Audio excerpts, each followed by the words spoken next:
Hello, and welcome to my channel. My name is Jonathan Cohn, and today I have my book review of the book Citadel by John Ringo, the second book in his Troy Rising trilogy. As I mentioned, this is part of a trilogy. The first book was titled Live Free or Die, that I reviewed on the channel. Very entertaining book. And then I also have book 3, The Hot Gate, which I'll be reading eventually. And around book 2, I'm very mixed on it. There's things I liked. There's a lot of things I didn't like. And it's not a terrible book, but it's not a great book. It kind of feels middling. So here's what was good about the book. When the book was dealing with political ideas and was dealing with political themes, it was really strong. When the book was dealing with character themes, it was really strong. Where the book started to get weaker was in its engineering focus and in its pilot-based focus.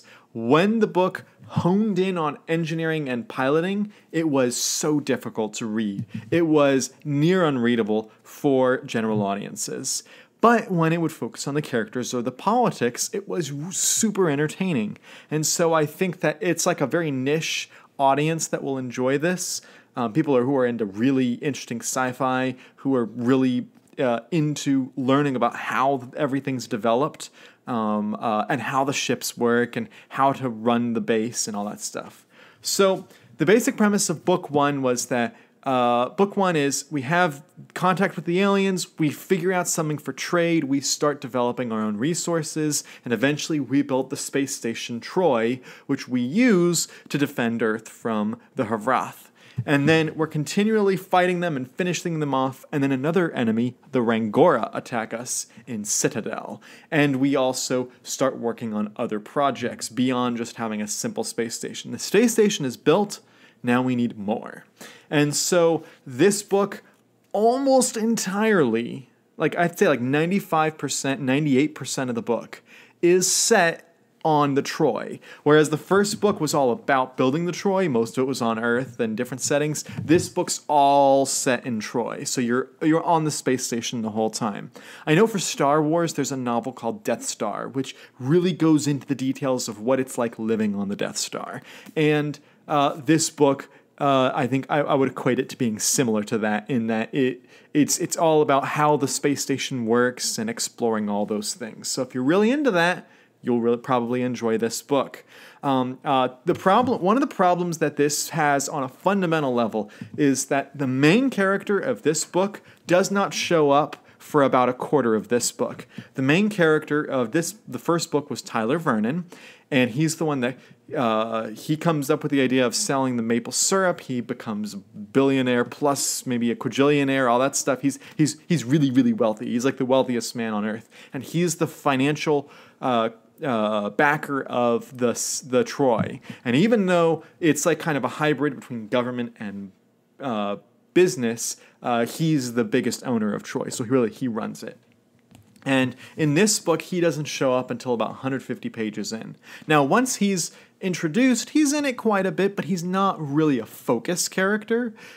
He kind of has to share the spotlight with 2 other characters. You have a guy who is an engineer who's working on different engineering projects. He's like I'd say like an 18-year-old, just out of high school, didn't want to go into the military, so he did the one thing he was allowed to do in deferring his military, which was to work as an engineer on the space station, because they need a ton of engineers. So he goes to engineering school, which is like 6 months long, crams everything in, and then just goes up to the space station and works as an engineer. And you follow him and his life on the station.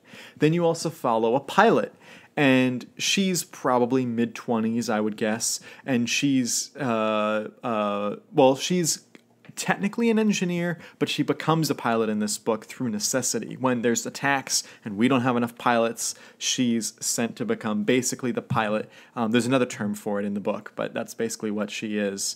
And so you follow the 2 of them primarily. Like the pilot, she gets the biggest portion of the book. I'd say like maybe 50%, and then this guy who's the engineer, he probably gets like 30%. And then the other 20% is probably split up between Tyler Vernon's focus and then the villains, the Rangora, that you read about the Rangora. Which is an interesting thing to read from the alien perspective. That is a very interesting way to tell the story. But I'm just saying that the engineering and piloting focus, not of the pilot or the engineer, but the behind the scenes, the engineering stuff was so dull and so very hard to get into. And I've read books where the engineering stuff was very entertaining. This just wasn't that type of a book. The action was actually really good. I understood what was happening. John Ringo does a good job of making everything clear. So when it comes to like action sequences, I quite liked them. But when it was describing the pilot's job and describing all that stuff, it was very difficult to follow. So I still think the first book is much more enjoyable. Part 1 of the first book is like an amazing storytelling, like top tier for science fiction. And then the rest of the book is just pretty good.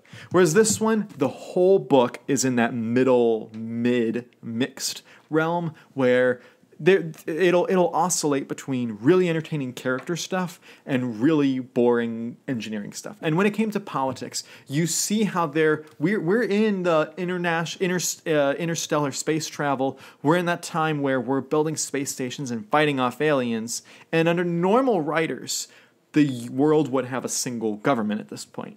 However, John Ringo, who is very much a libertarian, wants, literally the first book's called Live Free or Die. It's all about libertarian ideals, his worldview is. And so in the book, America's still its own separate country, and we're trying to get other countries to donate and work on the space station and to actually be part of it. And we say, look, we can only do so much, and we're still separate countries, but if you want to be protected by the space station, you gotta donate to it. You gotta help us build it. And when the other countries won't do that, the United States makes a decision: do we continue to protect them, or do we let them fend for themselves when the aliens come and only protect our own interests? So there's a lot of complex political dialogue and political themes that I found very interesting, because it's something you don't always get in science fiction books or fantasy books. Some authors do, Heinlein explored this type of thing a little bit, but not all authors do, so I really appreciated that in the book. And also, this book sets up ideas for book 3 that I'm interested in. I hope he sticks with these characters. I hope I don't have to learn new protagonists in book 3, but I think that I'll enjoy them more if they do that.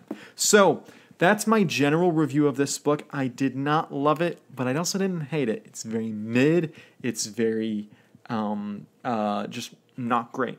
So there's the politics and character works great. The engineering stuff's super boring. So if you've read this book, let me know your thoughts in the comments section down below. Do you like this side of military science fiction? Why or why not? Let me know all your thoughts down below. Please subscribe to my channel. And until next time, I'm Jonathan, and thank you for watching.